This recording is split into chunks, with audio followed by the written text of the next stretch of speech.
My golden child sister is trying to walk all over our youngest sibling by having her wedding on the same day as her high school graduation, but I'm ditching the wedding to see her graduate because it's not important to our parents. I, 23M, am one of 7 kids. There's Lydia, 31F, Josh, 28M, Leo, 25M, me, then Aaron, 21F, Nadia, 18F, and the surprise child Lexi, 4F. With that many siblings, it's easy to get lost in the crowd. Some of us have our positions, so to speak. Lydia's the oldest, Lexi's the baby, I have a kid. Yes, that's my descriptor. Gave us a grandchild. Erin is the golden child. She was the last planned child, the one supposed to tie up our family. She was born premature, so I understand that my parents coddled her to an extent, but it's more than that now. Erin's getting married and recently told us that she's brought the date forward due to a cancellation. No big deal, it just means they're getting married sooner. But the new date lands on the date of Nadia's high school graduation. Erin was sympathetic, but said she's already committed to the date. They've printed the invitations. My parents normally go overboard on our HS grads, but they said that they just have to miss Nadia's. We were all sympathetic, but it wasn't intentional. Or so I thought. But Nadia later told me and Leo that she was there when Erin got the call about the cancellation and told Erin that she was graduating that day, but Erin just laughed and accepted the date anyway. This, as much as I hate to admit it, sounds like a very Erin thing to do. She booked her engagement party for the night of Nadia's 18th birthday. Luckily, she wasn't celebrating until the weekend. She announced her engagement at my oldest sister's wedding anniversary. Everything is about her. I confronted Erin about this, and she said that Nadia's high school graduation didn't matter. She wanted to get married to the love of her life sooner, and our family had been to plenty of high school graduations at this point, anyway. She said something like, "We still have Lexi." But here's what gets me the most, Nadia's been looking forward to this for so long. She's watched all of us graduate and have these huge celebrations thrown by our parents. I asked Nadia what she wanted, and she said she wanted to have her day. So, I told my family that me and Nadia won't be attending the wedding. Leo has also dropped out. Everyone's angry. Erin's furious, and I didn't make it better by telling her that I could watch our other siblings get married, since it's all the same in her eyes. Mom is trying to convince me to come to the wedding because graduation isn't as important, but I feel like if I don't do this then it sets a precedent in Nadia's life that she's always going to mean less than Erin. I've had messages calling me a jerk, an idiot, etc. They're telling me to step up and be a good brother, but that's what I'm doing. My son is supposed to be ring bearer, but with how my family is reacting, I'm considering pulling him out of the wedding, too. My dad's told Nadia he'll take her to dinner after the wedding. Nadia's currently staying with me because mom won't stop cornering her. Am I the jerk here? Update 1. It's 2 days after D-Day and I finally come bearing an update. I've had to condense it quite a bit because a lot has happened. Before I start, Nadia wanted me to thank everyone who congratulated her on her graduation. She was overwhelmed by the support you all gave her, especially after she faced such opposition from our family. So, let's start. Last Friday, Leo and I went to speak to our parents and Erin. I wanted to tell them that I'd be pulling my son from the wedding. Our older siblings ended up turning up as well, so it was us 4 standing up for Nadia. Leo had spoken to them the night before, and helped them see things more clearly from Nadia's eyes. Apparently, it didn't sink in with them that Erin chose the date intentionally. There was a lot of yelling. Erin accused me of trying to sabotage her wedding. Our parents tried to convince me to let them take my son to the wedding, but I stood my ground. I felt a lot stronger with my older siblings with me. There's only 2 years between me and Erin after all. I'm not much of an older brother. Luckily, Lydia was there. Her words carry more weight as the eldest, and she didn't give Erin or my parents room to argue as she told them that Erin chose the date intentionally, admitted as much in front of me and Leo, and that this was normal behavior for her. Lydia told them that if they continued to favor Erin so blatantly, the rest of us would go no contact, and Lexi would likely follow in the future. Our dad started yelling. Not at us, but at Erin, surprisingly. I've never seen him so angry before, and to see it directed at Erin was shocking. Our mom asked us to leave. We didn't hear from anyone on that side until Monday when Erin's fiancé George asked to meet us at our parents'. He apologized to Nadia. He didn't know that the wedding and graduation overlapped, nor did he know that it was something Erin did on purpose. Our dad was the one to tell him. What followed was a long talk between us, during which we all aired our grievances. I told our parents that we all felt that they valued Erin more. That none of us mattered to them compared to her. Her artwork always went up on the fridge, ours always went in the drawer. I told them that, as a parent, I could never imagine treating my child like that. Erin tried to argue. She tried to tell us that we were trying to turn her into a bad guy, trying to turn our parents against her, trying to sabotage her wedding. Our mom told her to be quiet, that it was our time to talk. George stepped in to tell us that he didn't expect us to attend the wedding, but we were welcome to attend the reception. He went so far as to say that he wished he could have canceled the wedding altogether, but it had only cost him more money that he'd spent by bringing it forward. Mom's willingness to hear us out lasted less than 24 hours. By Tuesday, she was begging us to reconsider. Apparently our feelings meant nothing in the face of Erin's dire stress and the fact that people would be questioning our absence on the big day. I haven't spoken to my mom since, but I did ask my dad to bring some of Nadia's things because she is going to be staying with me full time. We have officially gone no contact with our mother. Dad took Nadia out for an early graduation celebration on Wednesday. They had a daddy-daughter date that I think she really needed. He apologized for a lot of things and told her he wanted to do the same with the rest of us. But Wednesday was about her. I'm happy she got that one-on-one time with him.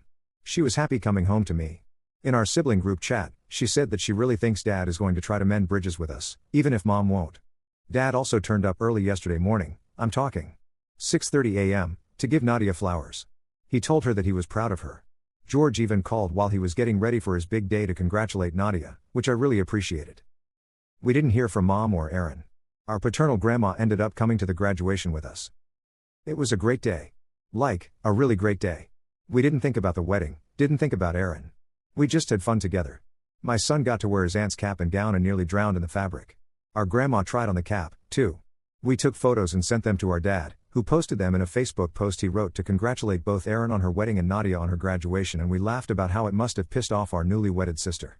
We went out for dinner and we, as siblings, gifted Nadia money for a week away with her best friend, which somebody suggested in a comment on the initial post. I texted George my congratulations. Despite everything, I do hope he and Erin are happy together. While she might not love us, I don't doubt that Erin loves him. Yes, she wants her spotlight and her moment, but I don't think she's marrying him just for that. Bringing the wedding forward? Sure, that's a hugely malicious tactic to bring herself more attention. Marrying him for the sake of having a wedding? She isn't that type of narcissist.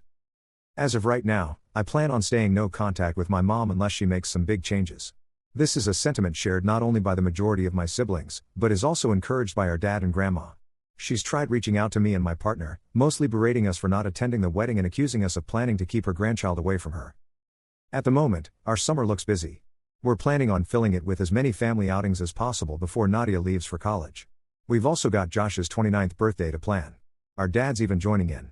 This might cause a bigger rift between him and Mom, but for now, at least, it looks like we're his priority. Lydia's threat really did something to him. Thanks everyone who left comments on the original post. I know they really cheered Nadia up when she was worrying about whether or not she was doing the right thing by choosing herself. Part of me wishes we could have taken this stand earlier, but it took us a while to find our voices. Looking into the future, I do see 2 empty spaces at my own wedding, but I also see 5 siblings cheering my on. I'm happy with that. Update 2. It's been about 5 months since I've last posted, and I've had some requests for an update, so I figured I'd sit down and write one up. Bear in mind, a lot can happen in 5 months, and that's definitely true for this. Let me start off with July. Erin and George went on their honeymoon, and their absence sent our mom into a frenzy. She wasn't used to having no one around, someone was always visiting. Mostly Erin, but the rest of us would visit out of obligation and to see Nadia and Lexi.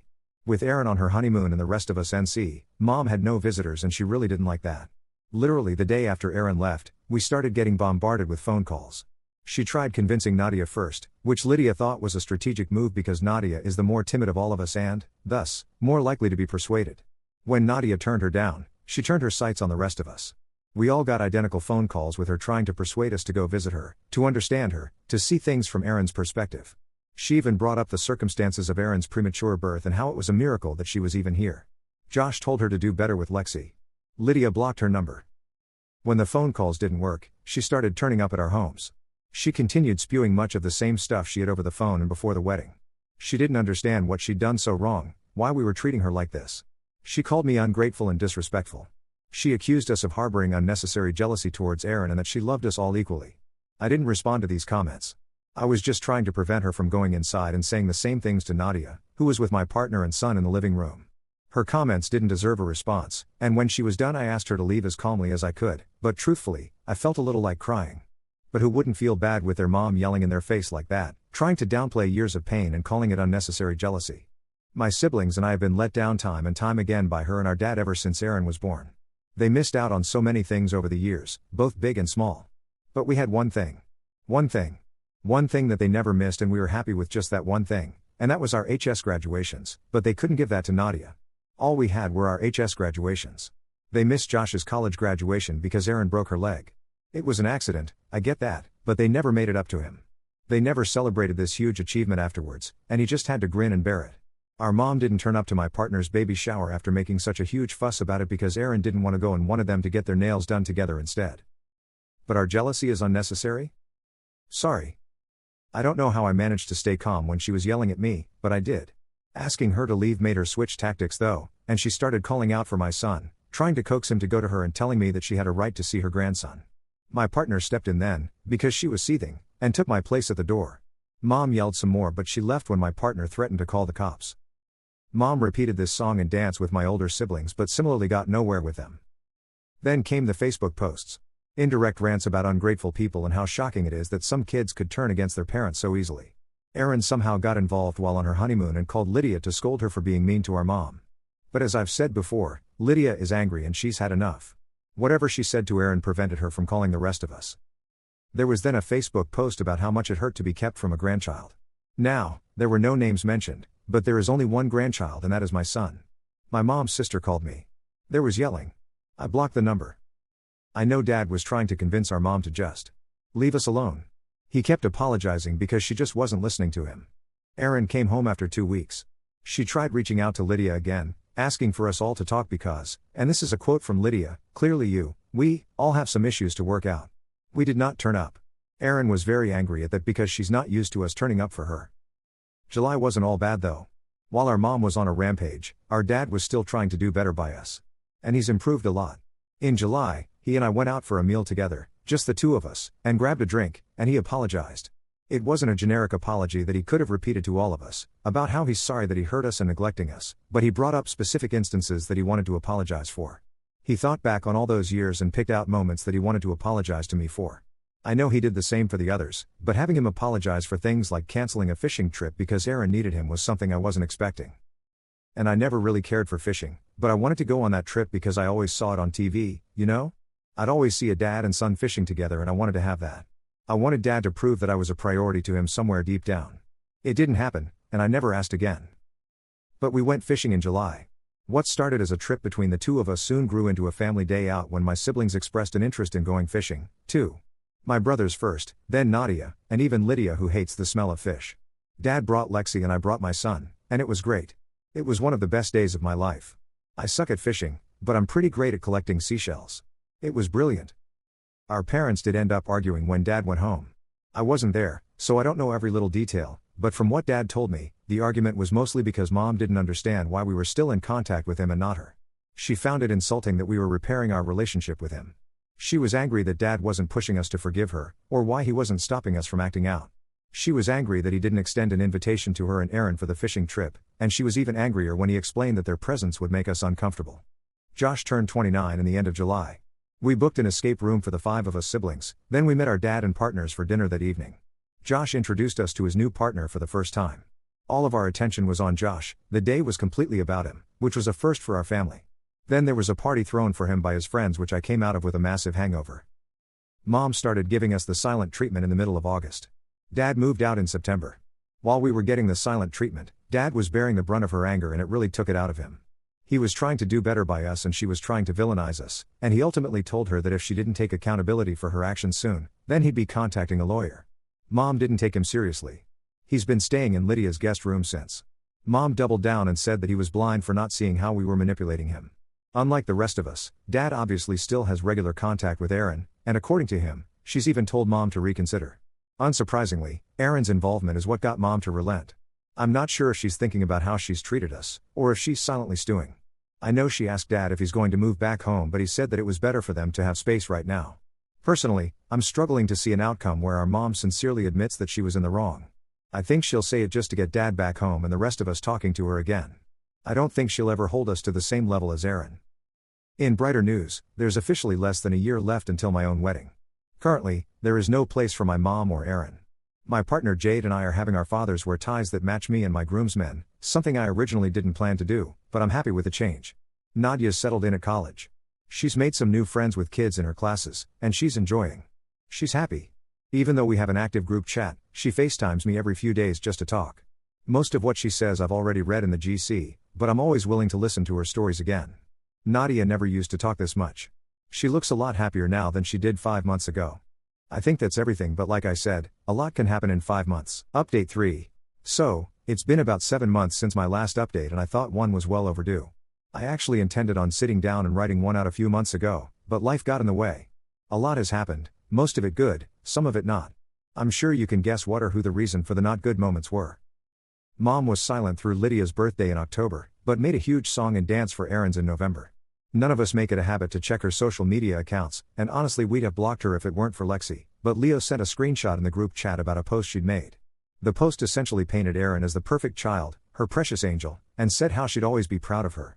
She didn't even mention Lydia on her page at all during her birthday, but I can't say I'm surprised. Thanksgiving was different, but fun. We all drove out to our paternal grandparents' place a few hours away to spend it with them. Technically, it was supposed to be an in-law year, since Jade and I tend to switch who we spend it with so that neither one of our families were being left out, but she suggested we switch it up this year so that I could be with my siblings on the first big holiday since the fallout. My in-laws are great people and have been really supportive throughout all of this, and I'm really grateful for them, too. Mom didn't reach out to us on the day, but I could tell she was fuming. It didn't help that she was being asked questions after Lydia posted a Thanksgiving Day photo that didn't include her or Erin. In December, she started a group chat with all of us and Dad essentially telling us it was time to stop this petty drama and focus on family. But none of us are stupid. We all know she wanted to show off her picture-perfect family over Christmas, and how could she do that when all but 2 of her children can't stand to be near her? Erin was in the group, but didn't speak up, which was odd for her, but none of us really thought much of it at the time. Dad said he'd swing by to see Lexi, but he had no interest in spending Christmas with her until she was ready to admit to the pain they'd caused us. A week later, my birthday also went ignored by her, but that was fine. It only proved that she had no intention of admitting she was the bad guy. She got more desperate as Christmas drew closer. The messages and phone calls started up again, but I could ignore those for the most part. What I couldn't ignore was coming home from work to find her on my doorstep. She told me she'd been waiting for ages, like I was expecting her visit and had done it intentionally. Which, honestly, I probably would have given the state of our relationship. I'm just grateful my family wasn't home. Jade was on her way back from work herself, and our son with her parents. I didn't want to invite her inside, but honestly given how desperate she looked, I also didn't want to deal with her where my neighbors could see. This woman told me that Christmas was about family and forgiveness. She told me I was taking it too far by keeping her grandson away from her, and how confused he must be without her. She said it like I was using my son to punish her. I told her it was better this way, because we all knew what'd happen if Erin had a child someday. My son would be pushed to the side like the rest of us were, and I didn't want that for him. She said I was being ridiculous and once again used that line, "I love you all equally." I asked her to leave, because nothing was changing my stance, and I wasn't going to be spending Christmas with her. She got angry. She started yelling, and while I want to say I kept my composure, I didn't. I started yelling too. The more I yelled, the more worked up I got, to the point that I started shedding tears. Reddit, this was years of hurt rushing to the surface. I don't think I will ever understand how she can claim to love us all equally but tell her crying son to stop being so dramatic. She left only when Jade came back and saw the state I was in. Jade's little but fierce and would do anything for me and my son, and I swear my mom left terrified of her that day. The social media posts picked up again. She played victim, shared posts about children not respecting the sacrifices mothers make for them and stuff like that. She posted how we didn't appreciate all that she'd done for us, but we all ignored it. We did our own Christmas. Jade, our son, and I visited the in-laws on Christmas morning, watched our son and nieces open their presents there, and then went over to Lydia's house. She offered to host us all this year. Dad took his place in the kitchen, joined by his assistant chefs Josh and Lydia's husband. We didn't see our mom or Erin until January. Lexi turned 5, so there was a party, and we weren't about to punish our sister for the actions of the demon that birthed us. So we went. There were some questions, but people didn't push when it was obvious that none of us wanted to get into it. Mom acted like everything was fine, but Erin stayed away from us. At the end of the party, as we were helping clean up, Mom said it was good that we were finally putting things behind us. Lydia told her the only thing we were putting behind us was her. That started her off again, but she quickly realized she was outnumbered and headed inside. That was when Erin approached us with her husband. Honestly, I was expecting her to tell us to go easy on our mom or something, but instead she apologized. She said she'd been doing a lot of thinking since all of this started, and she realized that treated us badly her whole life, and part of that was influenced by the way our parents treated her. She told us she didn't expect us to forgive her, but that she just wanted to tell us that she was sorry. We left a little while later. There was silence at the end of January and in February for Leo and Nadia's birthdays, but we were expecting that. Our days never did matter to her, after all. I got married in April without my mom present. It was hands down one of the best days of my life, second only to the birth of my son. Jade and I were surrounded by the people we cared about most and who cared about us in return. I had both of my brothers as my best men. Nadia and Lydia were bridesmaids, too. It was better than anything I could have imagined. Honestly, I'm still blown away by the fact I now get to call Jade my wife. It's been amazing. But, I'm sure you're all wondering how my mother handled this, and I can tell you plainly that she did not handle it well. Truthfully, when we sent out invitations, part of me hoped that the news just wouldn't get back to her. I hoped it'd go smoothly enough that I wouldn't actually have to talk to her about this decision, but of course that'd be too easy. She showed up a few days later banging on my door, demanding I talk to her. I went out. I didn't let her in, despite knowing that the neighbors could see us, and that was solely because I didn't want her inside my home where my son was. I didn't want her scaring him like she was undoubtedly doing. She demanded to know what I was playing at, how I could be so cruel, how I could exclude her from such a special day.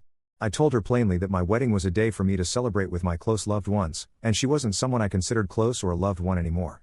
She'd made her bed, she had to lie in it. Part of me worried that she'd turn up at my wedding. She came by the house a few more times, but stopped when I threatened to call the cops. I didn't do it sooner because I guess I'm soft at heart and didn't want to see my mom in any trouble, but every time she showed up to spew some BS about me being a terrible son for doing this to her, it drained me. There were social media posts, of course. I had relatives reaching out to me to tell me I should invite her, what kind of son am I, etc., but they stopped when I told them I'd take back their invites, too. No one mentioned her at the wedding, and she didn't try showing up. She did, however, try to prevent Lexi from being a flower girl, like I promised, but Dad quickly nipped that in the bud. Which takes me to the next point, my parents are officially over. Dad sent her divorce papers sometime in February, and I don't think he's looking back at all. This is something that also shocks me, because this time last year, he was much the same as she was. He was someone who cared more about Erin than any of us, someone who brushed off our achievements if they somehow interfered with hers, and now he was an advocate for us. Every time Mom posted something on social media belittling us, he responded with a post uplifting us. I never imagined having such a good relationship with my dad, but here we are. We helped him move into his own place back in March. He's a new man, honestly. He's worked out a 50-50 custody agreement for Lexi, because as much as he'd be happy to have full custody, he wants to believe that she can change like he did. He has said, however, that if he catches even the slightest hint of Lexi being mistreated like we were, he'd be filing for it. In the case of my siblings, life has been going good for them, too. Leo got a raise at work and has adopted a dog that my son is obsessed with, to the point that I think we may need to get a dog ourselves. Ha! Josh and his partner are going strong. He fits right into our family, and I couldn't be happier for Joshua. He's found someone that really cares about him, and I can tell he's in love. Maybe there will be wedding bells there soon? Lexi. Well, Lexi's 5, so there's not really much going on in her life. I think she recently made my dad join her tea party. Quick edit to add, Lexi is obviously aware that things have changed. She's naturally confused about it all. Things changed so much in the space of a year, and I can't imagine what it was like for her living with our parents when Mom was angry all of the time.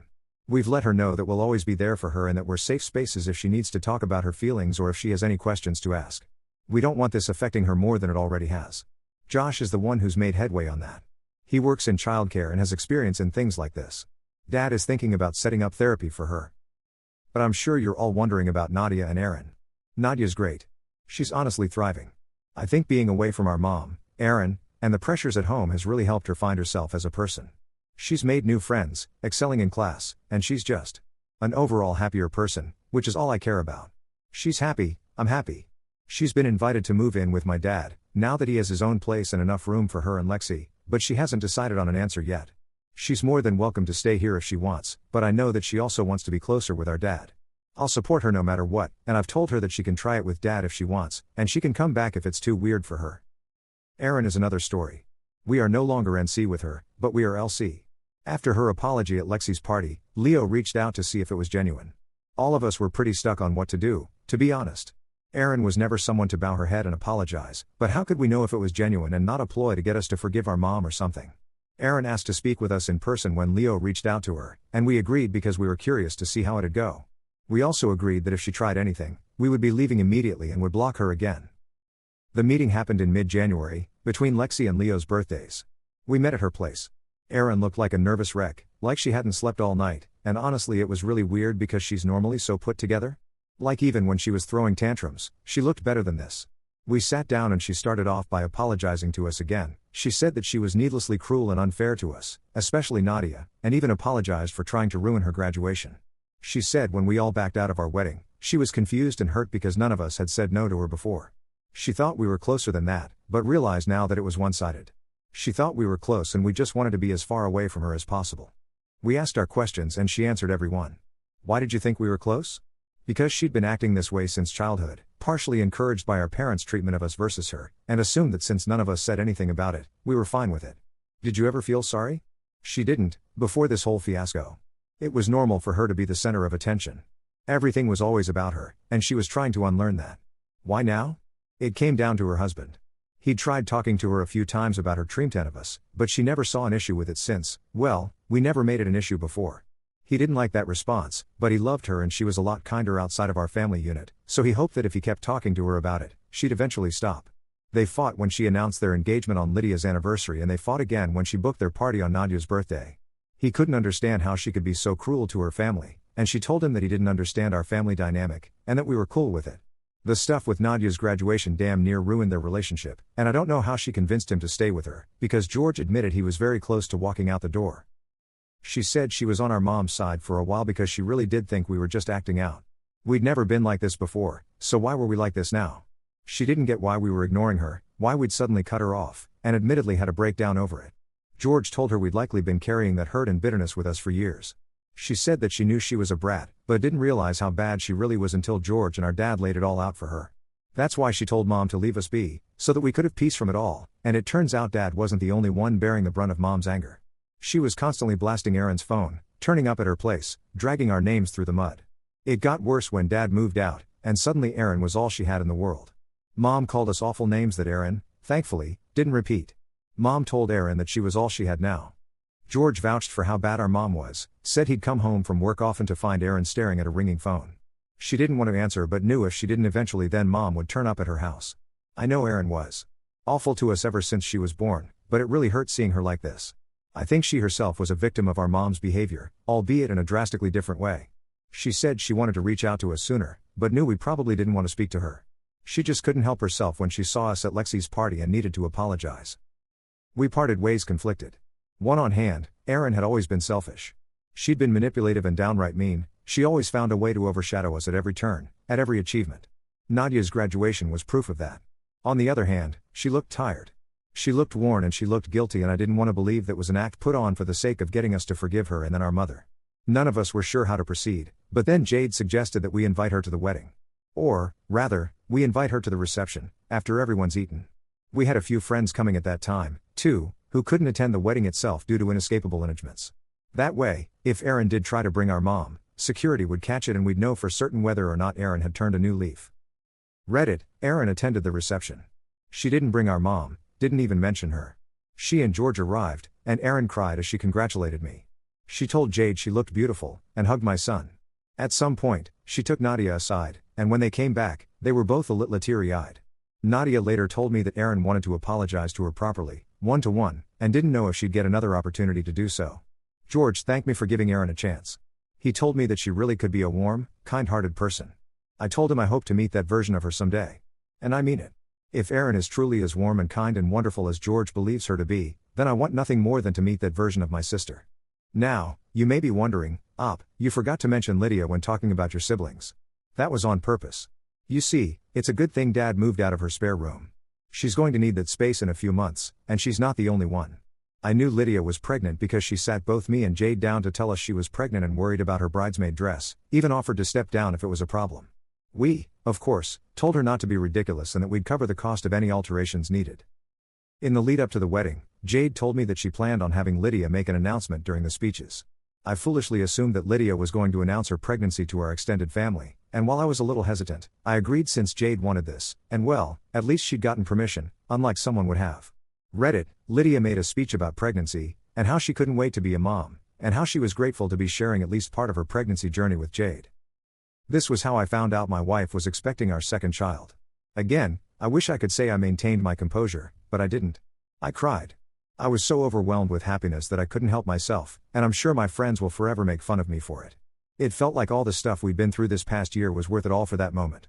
To have my family rally around me in an event that I'm sure would somehow have been made about Erin and her wedding if my mom had been present. I haven't spoken much about how this past year has made me feel. Truthfully, I have felt like garbage for most of it. I felt like curling up and disappearing. I felt rotten and useless simply because my mother told me I was. I felt sometimes like I couldn't show how I was feeling, because Nadia was here and I didn't want her to blame herself any more than she did. I'm in therapy now, and I'm not the only one, and I'm healing. Right now, I'm happy. I'm so unfathomably happy that I can barely understand it. I'm happier than I've ever been, and I know my siblings will say the same. While our mom will probably say that our family has fallen apart, that's not true. Hers has. The family that she made has fallen apart, but ours has grown stronger. It has grown so unbelievably strong. We were a united front before, but it's like now we've upgraded our defenses. We're coming out of this with stronger relationships with each other, a real relationship with our dad, and 2 new family members on the way. This is what our mom is missing out on, and it's all her own fault. Maybe I'll update you again in the future. I'm not sure if our mom knows yet about Lydia and Jade's pregnancies, but the announcement is out there. We do have her blocked on social media though, so maybe no one's told her the good news. Aaron hasn't, at least. So if anything happens on that front, I'll let you know, but for now, I'm happy with where my life is. Thank you all for your support, again, and I hope you have an amazing day. Update 4. So, it's been nearly a year and, as expected, a lot has happened. I was thinking about leaving this another 2 months to hit the 1-year mark, but I don't trust myself not to forget. Mom found out about Lydia and Jade's pregnancies shortly after my last update, which went about as well as you could expect. Lydia and I became the targets of her rage, as well as our partners. We were the worst people in existence. She turned up on my doorstep and screamed through our Ring camera that she is ashamed of how I turned out. I'm waiting for the day her words don't hurt me so much. But she is my mom, and I think there'll always be a part of me, and my siblings, that will want her to love us. Honestly, I think she made 17 Facebook posts a minute. Each one painting us as villains for denying her her rights as a grandmother. She had our aunts call us and tell us we were being ungrateful. One of them managed to catch Jade as she was coming home from work one day and didn't like it when Jade told her where to stick it. I have never cut contact with someone so fast. Mom had to be escorted off Lydia's property by police at one point, too. We wanted to ride it out, but when we spoke about it as a group, Lydia and I decided it was for the best we pursued restraining orders against her. I couldn't risk the safety of my family anymore. Thankfully they were granted, and she is thankfully stuck by it. The 4 of us haven't seen or heard from her since, but the others weren't so lucky. In July, Aaron actually cut Mom off. She blamed everyone but Aaron for it. It was Lydia's fault, and then it was mine, and then it was Nadia's. It was Dad's and Leo's and Josh's. Every one of us was an enemy, every one of us but Aaron. I hate that I wasn't surprised. I hate that I was used to the blame. I talk a lot about how happy we are now, but before happy we were sad, and angry, and hurt. I felt like dying and Josh nearly did. Parents aren't supposed to make you feel that way. I hope to God my kids never feel like this because of me. I both hate my father and I love him dearly. He's trying, he's better, but he was once just like our mom. Dad applied for full custody of Lexi, too. I think we've all realized that Mom isn't going to change, and the best thing to do for Lexi is to prevent her from turning out like the rest of us. She is so young, and I cannot imagine her living through the things that we did, through possibly worse, when we have already escaped. Currently, the fight is still ongoing. Mom doesn't want to give Lexi up, but because of her very public issues with the rest of us, and the restraining orders, Mom only gets to have her on the weekends. Dad still isn't satisfied. Lexi started coming home from her weekends with Mom saying she doesn't want to go back, so Dad's pushing harder to cut Mom from the occasion completely. Aaron has integrated further into our circle. This Aaron is a lot nicer than the one I grew up with. I tell her a story and she doesn't roll her eyes at me, doesn't tell me that nobody cares what I have to say. She isn't perfect by a long shot, but she's trying. We can tell her she's done something wrong and she'll apologize. She is in therapy. We're also on the list for family therapy with the 6 of us and Dad. We're hoping it'll help us move on more. We're hoping it'll let us heal. Mom may be a lost cause, but Dad and Aaron aren't, and honestly that's more than I ever could have even hoped for 2 years ago. Nadia absolutely crushed her first year of college, and she's crushing her second too. She took Dad's offer to move in with him, though she knows that she's always got a place with me, too. She's a lot better at expressing herself now, so she doesn't let Dad get away with anything. Nadia and Aaron actually talk now. They spent over a decade under one roof but they never really talked. Aaron thought Nadia was beneath her and Nadia was too afraid to anger Aaron. Now they talk and bicker like sisters, like they should have been doing all along. Aaron arranged for the 2 of them and Lydia to have a girls' day to celebrate Nadia's successful first year in college. This is the sister we deserved, and we are the siblings Aaron deserved in return. We don't shrink beneath her anymore. We're equals, for once in our lives. Aaron is also flourishing in her new role as an aunt to all 3 members of the next generation. That's right, my son is officially no longer the only grandchild. Lydia gave birth to her daughter in September. She's got lungs like no one else and the strength of an elephant, but she's cute as hell. Jade gave birth to our second son in November. He's quieter than our eldest was and for a while he barely slept. Both Lydia and Jade are doing great though. They're doing amazing, but I knew they would. Right now, I am happy and I am content and my mom cannot touch this. This isn't for her to corrupt. She will never know these beautiful, wonderful children and she will never know the versions of us that follow. I hope this will be the last update. I hope this peace will persist. Thank you all for your endless support. You have no idea how heavy these last 2 years have been, how helpful your words really were to us.